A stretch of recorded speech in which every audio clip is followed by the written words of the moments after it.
Hi friends! Welcome back to my channel. ఇవాళైతే మరొక కొత్త అప్డేట్‌నైతే తీసుకొచ్చాను. అది ఏంటంటే ఏపీలో పెన్షన్‌లపై భారీ చర్చ అయితే మొదలైంది. అది ఏంటంటే 5,606 మందికి పెన్షన్ ఎందుకు ఆగింది? అసలు నిజం ఏంటి?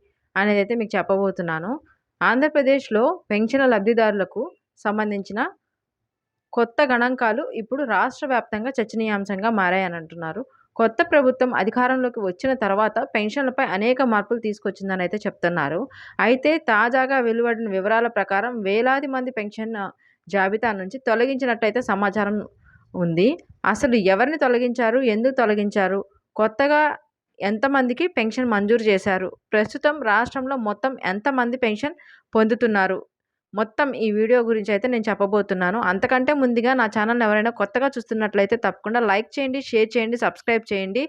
ఇలాంటి మరికొన్ని వీడియోస్‌నైతే తాజా అప్డేట్స్‌నైతే మీకు చెప్తాను. అట్లానే నా ఛానల్‌ని ఎవరైనా సబ్స్క్రైబ్ చేసుకుంటే తప్పకుండా ఒక కామెంట్ అయితే చేయండి. మీకు ఈ వీడియో యూజ్ అవుతుందని అయితే అనుకుంటున్నాను. అలాగే వీడియో అయితే స్టార్ట్ చేస్తాను చూసేయండి. గత ప్రభుత్వం హయాంలో సుమారు 62,00,000 మందికి వివిధ రకాల సామాజిక పెన్షన్‌లయితే అందేవనైతే చెప్తున్నారు. వృద్ధాప్య పెన్షను, వితంతు పెన్షను, దివ్యాంగుల పెన్షన్, ఒంటరి మహిళ పెన్షన్ వంటివైతే పథకాల ద్వారా ప్రతి నెల కోట్లాది రూపాయలు ఖర్చు చేసేవారు. అయితే కొత్త ప్రభుత్వం అధికారంలోకి వచ్చిన తర్వాత పెన్షన్ లబ్ధిదారుల జాబితాను పూర్తిగా పరిశీలించింది. ఈ పరిశీలనలో కొందరు అర్హులు కాకపోయినా పెన్షన్ పొందుతున్నట్లయితే గుర్తించినట్లు అధికారులు తెలిపారనమాట. దీంతో అర్హత లేని లబ్ధిదారులు కూడా తొలగించే ప్రక్రియ ప్రారంభమైందనైతే చెప్తున్నారు. అందుకే పెద్దలు చెప్తారు కదా ఫ్రెండ్స్, అర్హత ఉన్నవారికి వారికి అందించాలనేదైతే చెప్తున్నారు. ప్రభుత్వం విడుదల చేసిన వివరాల ప్రకారం మొత్తం 5,606 మందికి పెన్షన్ జాబితా నుంచి తొలగించబడినట్లయితే సమాచారం చెప్తున్నారు.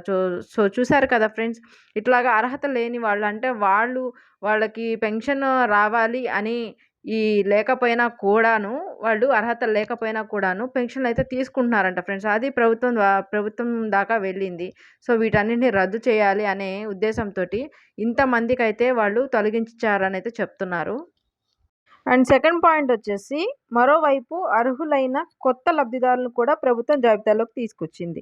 సో, ఎవరెవరైతే అర్హులున్నారో వాళ్ళకి అందని వాళ్ళు ఉన్నారు కదా ఫ్రెండ్స్, వాళ్ళను కూడా వెరిఫై చేసేసి కొత్త లబ్ధిదారుల కింద ప్రభుత్వం వాళ్ళ యొక్క జాబితాను కూడా ఈ లిస్ట్‌లోకి అయితే పెట్టారు. జూన్ 1 నుంచి కొత్త పెన్షన్ల పంపిణీ కార్యక్రమాన్నయితే ప్రారంభించారనైతే చెప్తున్నారు. ప్రభుత్వం చెప్పిన లెక్కల ప్రకారం ప్రస్తుతం రాష్ట్రంలో 62,00,000కు పైగా ఆహ్, పెన్షన్ అయితే తీసుకుంటున్నారని చెప్తున్నారు. ప్రతి నెల కోట్ల రూపాయలు ఇందుకోసం ఖర్చు చేస్తున్నారనైతే అంటున్నారు.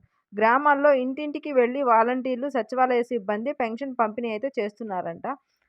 ఈ చాలామంది వృద్ధులు, వితంతువులు, దివ్యాంగులు ఈ పెన్షన్‌ను జీవనాధారంగా మారిందనైతే చెప్తున్నారు. అందుకే పెన్షన్‌లకు సంబంధించిన ప్రతి చిన్న వార్త కూడా ప్రజల్లో ఆసక్తిని కలిగిస్తోందనైతే చెప్తున్నారు. ఇక మూడో విషయానికొస్తే, ప్రతిపక్ష పార్టీలు మాత్రం పెన్షన్ల విషయంలో ప్రభుత్వంపై విమర్శలు చేస్తున్నారనైతే చెప్తున్నారు. కొంతమందికి అన్యాయంగా పెన్షన్‌ని నిలిపివేశారని కూడా చెప్తున్నారు. అయితే ప్రభుత్వం మాత్రం ఆ ఆరోపణలను ఖండిస్తోంది అని చెప్పైతే మేము అలా అయితే చేయట్లేదు. మేము అందరికి అందిస్తున్నాము. అర్హత ఎవరైతే ఉన్నారో వాళ్ళకి మాత్రము మేము ఖచ్చితంగా అందిస్తామనైతే ప్రభుత్వం చెప్తుంది. అర్హత లేని వారికి మాత్రం తొలగించే ఈ ప్రక్రియ అయితే జరుగుతుంది. వాళ్ళని తొలగిస్తున్నామనైతే చెప్తున్నారు. అలాగే కొత్త దరఖాస్తులను కూడా స్వీకరిస్తూ అర్హులైన వారిని జాబితాలో చేర్చి ప్రక్రియ కొనసాగుతుందని అధికారులైతే స్పష్టం చేస్తున్నారు. సో, ఇంకా వాళ్ళు తనిఖీలైతే చేస్తున్నారు. ఇంకా అర్హత లేని వాళ్ళనైతే తొలగిస్తున్నారంట. అర్హత ఉన్న వాళ్ళని యాడ్ చేస్తున్నామనైతే స్పష్టంగా చెప్తున్నారంట ఫ్రెండ్స్.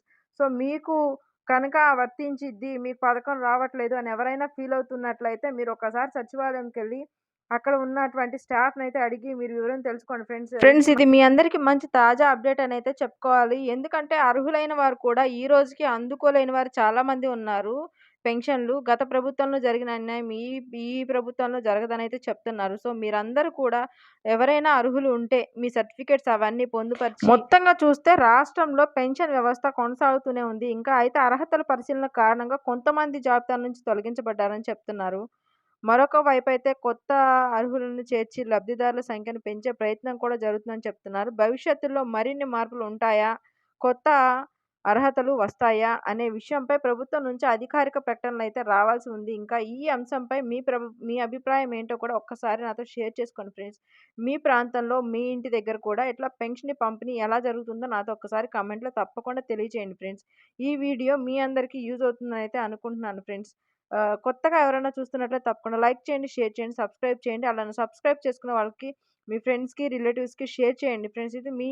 ఈ వీడియో మీ అందరికీ కూడాను యూజ్‌ఫుల్ అవుతుందనైతే అనుకుంటున్నాను ఫ్రెండ్స్. తప్పకుండా మీ అందరికి యూజ్‌ఫుల్ అయితే నా ఛానెల్‌నైతే సబ్స్క్రైబ్ చేయండి, లైక్ చేయండి, షేర్ చేయండి ఫ్రెండ్స్. ఇవాల్టికైతే ఇదే మరో కొత్త వీడియోలో మరో కొత్త అప్డేట్ తోటి మీ ముందుంటాను friends. Thank you for watching.